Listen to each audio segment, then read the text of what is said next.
So welcome to all my viewers and प्यारे प्यारे हाउसवाइफ्स, आपको सभी को सुबह बखैर। और आप सब कैसे हैं? उम्मीद करती हूँ सब अच्छे होंगे। तो अभी बज रहे हैं सुबह के 8। तो मेरा दिन जो है वो शुरू हो गया है। हस्बैंड और बच्चे स्कूल जा चुके हैं और मेरा डे चाय से के बिना शुरू नहीं हो सकता है, तो मैं चाय के बिना नहीं रह सकती। उसके बाद मैंने सोचा पहले कुक टॉप बहुत ज़्यादा गंदी हो गई थी तो उसको क्लीन कर लेते हैं। वैसे तो मैं ये कुक टॉप रात में ही क्लीन कर लेती हूँ, लेकिन अभी रात में मैं थोड़ी बिज़ी थी, नहीं कर पाई, तो इसलिए अभी मैं इसको अभी साफ़ कर रही हूँ। कुछ ज़्यादा ही गंदा हो गया है। एक्चुअली जब चाय वाय गिर जाती है तो कुछ ज़्यादा स्टिकी और वैसा हो जाता है। बड़ी ही मेहनत लगी मुझे इस बार इसको साफ़ करने में। असल में अगर हस्बैंड चाय वाय बनाए तो ऐसा होता नहीं कि वो थोड़ा बहुत चाय गिराए ना, लेकिन चलिए कोई बात नहीं, हम उसको क्लीन कर लेते हैं। और वैसे तो ये है कि अगर कभी जैसे कुछ गिर भी जाता है तो अब अगर आप फ़ौरन उसी टाइम यूज़ साफ़ कर लें तो वो चिपकता नहीं है और बहुत ही ईज़िली जो है वो क्लीनिंग हो जाती है। आपको ज़्यादा मेहनत करने की ज़रूरत नहीं पड़ती है, लेकिन मुझे बहुत मेहनत करनी पड़ी थी। बहुत ज़्यादा स्टिकी ऑयल जम गया था यहाँ फ्लैग पर भी इसके, तो मैंने कम से कम आधा घंटा इसको रगड़ा, या आधा एक घंटे के करीब, तब जाके मेरी जो चूल्हा है वो एकदम, गैस जो है और जो कुकटॉप है बिल्कुल एकदम चमाचम क्लीन हो गई। जैसा कि आप देख सकते हैं कितनी मेहनत करनी पड़ रही है मुझे, और एकदम चमकने लगा उसका सरफेस। बिल्कुल उसका जो ऑयलीपन था, वो स्टिकीनेस थी, वो बिल्कुल मैंने रगड़ रगड़ के छुड़ा दी थी। और वैसे तो मैं सिर्फ यूज़ करती हूँ, लेकिन आज मैंने सिर्फ के अलावा दूसरी जो क्रीम लेकर आई थी उससे ही इसको क्लीन किया है। तो मेरा जो कुकटॉप है वो बिल्कुल क्लीन हो गया है। और आज का जो मेन्यू है वो मेरा बहुत ही सिंपल है। मैं बना रही हूँ एग करी।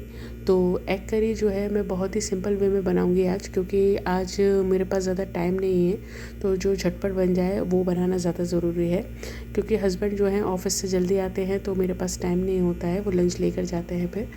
और जो बड़ा बेटा है वो भी आ जाएगा जल्दी, तो मैं आज जो है वो झटपट से बस कुछ बन जाए। तो मुझे जहन में आया बहुत सोचने के बाद कि क्यों ना एग करी बनाई जाए। तो मैंने यहाँ पर अंडों को बॉईल करने के लिए रख दिया है, और जब तक अंडे बॉईल होंगे, और जैसे ही देखा कि अब खाना बनाना है तो ऑयल फिनिश हो गया था, तो फिर मैंने अंदर नीचे से ऑयल निकाला और उसमें से ऑयल को फिल करने के लिए एक छोटा वाला पहले मैं बड़ा कंटेनर निकाली थी, फिर मैंने बड़ा कंटेनर की जगह जो छोटी वाली बॉटल है इसी को निकाल लिया, जिससे मैं डायरेक्ट ऑयल को यूज़ कर सकती हूँ। वैसे तो ये बड़े कंटेनर से छोटे उसमें भरना पड़ता है, लेकिन अब मैं चलती हूँ अपने ग्रेवी की तरफ। ग्रेवी की तैयारी कर लेते हैं। उसके लिए मैंने लिए 2 से 3 प्याज लिए हैं मीडियम साइज़ की। बहुत ही सिंपल रेसिपी है, आप कभी भी बना सकते हैं और खाने में बहुत टेस्टी लगती है। वैसे भी अब सर्दियाँ आ गई हैं तो एग्स को अपनी डाइट में आप ज़रूर शामिल रखें। सर्दी हो गर्मी हो, अंडे तो हमेशा खाने चाहिए, लेकिन सर्दियों में बहुत फ़ायदा करते हैं।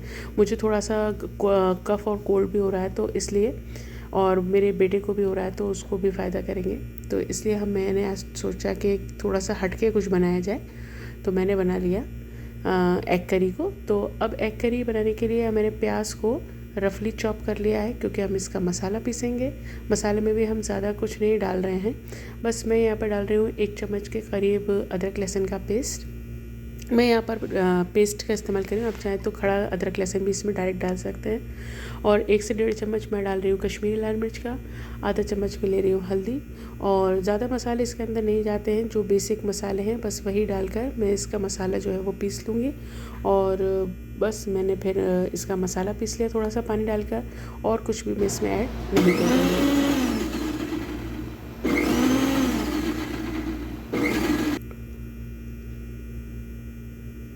जो मसाला है वो हमारा पिस गया है बहुत ही बेहतरीन। और चलिए, अब मसाला पिस गया है तो हम चलते हैं इसको पकाने की तरफ।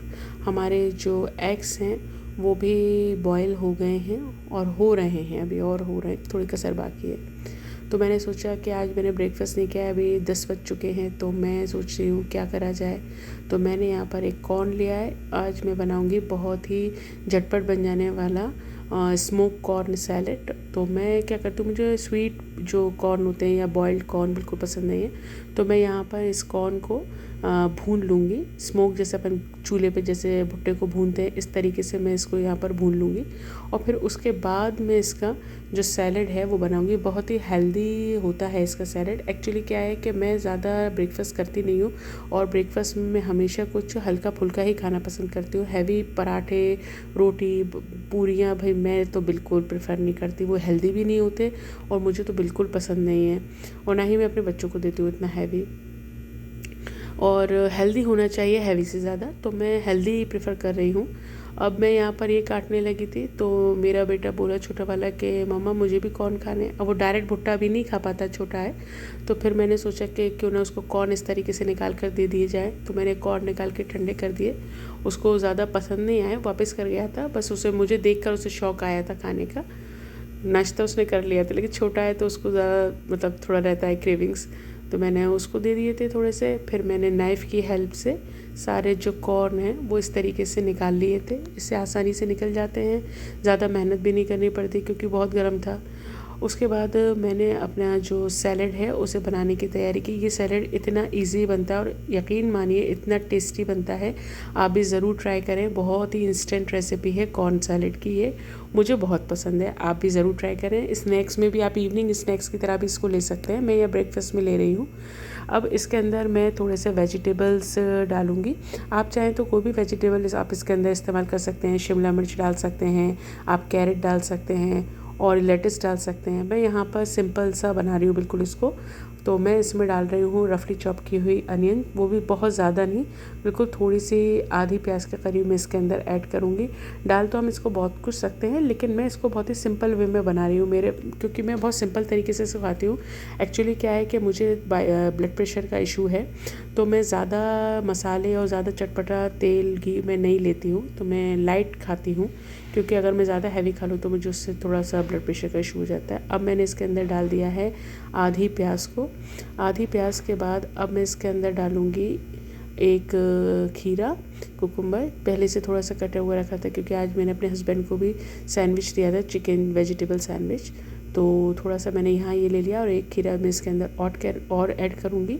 मुझे वैसे भी कुकुम्बर खाना बहुत पसंद है और हेल्दी बहुत होते हैं, और इससे ब्लड प्रेशर भी आपका नॉर्मल रहता है। आजकल मेरी तो चॉइस हर चीज़ की वो होती है जिससे ब्लड प्रेशर कम होता है, नॉर्मल रहे मतलब। तो मैं इसमें डाल दूँगी ये, और शिमला मिर्च मुझे ज़्यादा पसंद नहीं है। कैरेट भी सुबह सुबह कौन खाए, इसलिए मैं इसमें सिर्फ सिंपली अपना कुकुम्बर ऐड करा है और थोड़ी सी प्याज ऐड करी है। एक्चुअली क्या है कि मैं वैसे तो कुकुम्बर मैं कैरेट भी लेती हूँ, लेकिन मैं कैरेट को बहुत दूसरे तरीके से लेती हूँ। उसकी रेसिपी भी एक स्मूदी की रेसिपी है, वो मैं आगे आपसे ज़रूर शेयर करूँगी, वो भी इतनी हेल्दी है। और यहाँ ये अब हो गया है रेडी। अब मैं इसमें डालूँगी बिल्कुल थोड़ी सी एक चुटकी कश्मीरी लाल मिर्च, जो कि कम तीखी होती है, और आप चाहें तो इसके अंदर नींबू भी डाल सकते हैं, चाट मसाला डाल सकते हैं, और ज़्यादा चटपटा करने के लिए आप इसमें हरी मिर्ची भी ऐड कर सकते हैं, काली मिर्च भी ऐड कर सकते हैं, बहुत टेस्टी लगती है। अब मैं इसमें डालूँगी ढेर सारा मुट्ठी भर के हरा धनिया। आप पुदीना भी ज़्यादा गर्मी हो तो आप पुदीना भी ऐड कर सकते हैं इसके और रिफ़्रेशिंग बनाने के लिए। और अब हम करेंगे इसको अच्छे तरीके से मिक्स। इसको आप वैसे तो बहुत सारी चीज़ें आप इसमें ऐड कर सकते हैं जो इसको और ज़्यादा हैवी बना देगा, लेकिन हम क्योंकि नाश्ता कर रहे हैं तो लाइट और हल्का फुल्का नाश्ता बहुत ही अच्छा है ये। और जैसे भेलपूरी वाला हिलाकर ऐसे मिक्स करते हैं ना, मैं इस तरीके से मिलाकर इसको मिक्स करने की कोशिश कर रही थी। बहुत मज़ा आ रहा था मुझे इस तरीके से मिला के इसको मिक्स करने में, बिल्कुल जैसे ठेले वाले बनाते हैं ना, मिक्स करते हैं, ऐसे मैं इसको मिक्स करने की कोशिश कर रही थी। फिर फाइनली वो मुझे ठीक से नहीं लगा, तो मैंने आखिर स्पून की हेल्प से ही उसको मिक्स किया। तो मेरा जो स्मोक कॉर्न सैलेड वाला जो स्मोकी फ्लेवर आता है जो चूल्हे पर उसके सिकने के बाद, वो तैयार हो गया था, जो खाने में बहुत ही टेस्टी है। आप भी ज़रूर ट्राई करें इस रेसिपी को। इधर हमारा नाश्ता फिनिश हुआ तो एग भी बॉयल हो गए थे, तो मैं एग को ठंडा कर लिया इसमें, और मैंने अंडों को छील लिया है, और फिर मैं इसको अभी हम इसको बनाएंगे, जो कि बहुत ही अच्छी सी सिंपल सी रेसिपी है, आप लोगों को बहुत पसंद आएगी। और यहाँ पर मैंने एक प्रेशर पैन में ऑयल ले लिया है। अब मैं इसमें जो बॉइल्ड एग्स हैं उनको डालूँगी। एक बात याद रखें, जब भी आप बॉइल्ड एग ऑयल में डालें हमेशा उनको प्रिक कर लें, आप छुरी से कर लें, फोक से कर लें, लेकिन कभी भी डायरेक्ट उसमें ना डालें, उससे फटने का डर रहता है। ऐसे कट कर लेने से जो अंडों में जो गैस होती है वो निकल जाती है। अब सबसे पहले मैं ऑयल में एग्स को कर लूँगी फ्राई। आप ऑयल की जगह देसी घी का भी इस्तेमाल कर सकते हैं, उसका टेस्ट भी बहुत अच्छा आता है। अब जब अंडे अच्छे तरीके से फ्राई हो जाएंगे, वैसे तो इस रेसिपी के अंदर ज़्यादा कोई तामझाम है नहीं है, बहुत ही सिंपल और अच्छी रेसिपी है और मेरे घर में सब बड़े शौक से खा लेते हैं एग करी को। तो अब मैं इनको निकाल लूँगी एक बर्तन में अलग से। उसके बाद हम ऐड करेंगे इसमें हमारा पिसा हुआ मसाला जो हमने पहले से पीस के रखा हुआ है, और उसको हम इसमें अच्छे तरीके से फ्राई कर लेंगे। पहले डालेंगे हम कुछ खड़े गरम मसाले। इसमें मैंने एक सिनेमन स्टिक, थोड़ा सा सफ़ेद ज़ीरा और एक तेज़पात लिया हुआ है। अब इसके अंदर हम इन सारी चीज़ों को डालने के बाद हम डालेंगे अपने मसाले को, जो हमने पीसा हुआ मसाला रखा हुआ था, और उसको पीसने के बाद हम इसमें उसको डालने के बाद अब मैं इसमें थोड़ा सा नमक ऐड करूँगी। ज़्यादा नमक ऐड नहीं करना है। और एक बात याद रखें, नमक कभी भी कम हो जाए तो आप कोशिश करें कि नमक कम ना हो। आप पकाते टाइम ही चेक करें, कभी भी नमक अपने आगे ना डाल कर खाएँ कच्चा नमक, क्योंकि वो हेल्थ को बहुत नुकसान करता है। अब हम इसको थोड़ी देर के लिए ढक देंगे। अब देखिए, ढकने के बाद अब जो हमारा मसाला है वो एकदम भुनने के लिए तैयार है। अब ये भुन चुका है वैसे 50%। अब मैं इसमें डाल दूँगी थोड़ी सी कसूरी मेथी। कसूरी मेथी का फ्लेवर भी इसके अंदर बहुत अच्छा आता है। और कसूरी मेथी को डालने के बाद अब हम इसको और थोड़ा सा 10 मिनट के करीब भून लेंगे, जिसमें इसमें थोड़ी कसर होगी तो वो उसमें अच्छी तरह से भुन जाएगा। अब जब तक हमारा मसाला भुन रहा है, फिर मेरा छोटा बेटा आ गया था तो मैंने उसको एक एप्पल कट करके दिया था। एप्पल वो बड़े शौक से खाता है, लेकिन आज वो एप्पल के मूड में ले तो गया था वो एप्पल, लेकिन आज उसकी क्योंकि तबीयत थोड़ी सी अनईजी सी थी, सीज़न चेंज हो रहा है, उसकी वजह से उसको थोड़ा सा कफ और कोल्ड है, तो उसको फिर एप्पल वो ले गया, लेकिन वो फिर एप्पल मुझे वापस कर गया था। यहाँ मेरा मसाला जो है अच्छे से भुन गया। अब मैं इसमें ऐड कर दूँगी एग्स को, और एग्स को डालने के बाद हमें एकदम से एग्स को इसमें चलाना नहीं है, मतलब धीरे धीरे आप मिक्स करें इसको, और क्योंकि नहीं तो अंडे जो हैं वो टूट जाएंगे। और एग्स में ना ही हमें पानी ऐड करना है। अभी एग्स को 5 मिनट के लिए हम इसमें इस तरीके से पकने देंगे, जिससे पूरा जो फ्लेवर है वो उसमें एब्जॉर्ब हो जाए। बहुत ही कह सकते हैं बहुत ही टेस्टी सी बनकर तैयार होती है ये रेसिपी, और बड़ी ये आसान है। जब मुझे कभी कुछ समझ में नहीं आता तो मैं हमेशा इसी को बनाती हूँ। मेरे घर में सब बड़े शौक से खाते हैं। अब इसमें डाल देंगे हम चुटकी भर गरम मसाला। गरम मसाले के बाद अब हम इसको अच्छे से करेंगे और मिक्स 2 मिनट के लिए। और इसके बाद अब मैं इसमें क्योंकि करी करूँगी तो इसको मैं डालूँगी 1 कप के करीब पानी। जितना थिकनेस आप चाहते हैं, आप अगर पतला चाहते हैं तो इसमें पानी ऐड कर दीजिए, और अगर आप भुना चाहते हैं तो आप पानी कम ऐड कर दीजिए। जितनी थिकनेस और कंसिस्टेंसी आपको चाहिए आप उस हिसाब से पानी को ऐड कर दें। अब थोड़ा सा करी को हम पकने देते हैं, इसमें 1-2 बॉयल आने तक इसको ढक के रख देते हैं, जब तक हम बना लेते हैं अपने स्टीम राइस। तो मैं यहाँ पर स्टीम राइस के लिए ले रही हूँ बासमती प्राइड ऑफ इंडिया, यहाँ पर आता है सऊदी में, अच्छा चावल है वो भी, और मैं हमेशा वही इस्तेमाल करती हूँ। तो मैं ले रही हूँ बासमती राइस। ये 2 कटोरी बासमती राइस है स्टीम राइस बनाने के लिए, और इसको मैं कम से कम 5 से 7 बार अच्छी तरह से पहले वॉश कर लूँगी। वैसे तो इसमें ज़्यादा स्टार्च और गंदगी होती नहीं है, लेकिन फिर भी मैं 5 से 7 बार इसको अच्छी तरह से ज़रूर वॉश करती हूँ। आप भी ज़रूर वॉश करें चावल को। और इस तरीके से इसको डायरेक्ट अच्छी तरह से धोने के बाद इसमें हम थोड़ा सा पानी भर के इसको चढ़ाएंगे चूल्हे पर।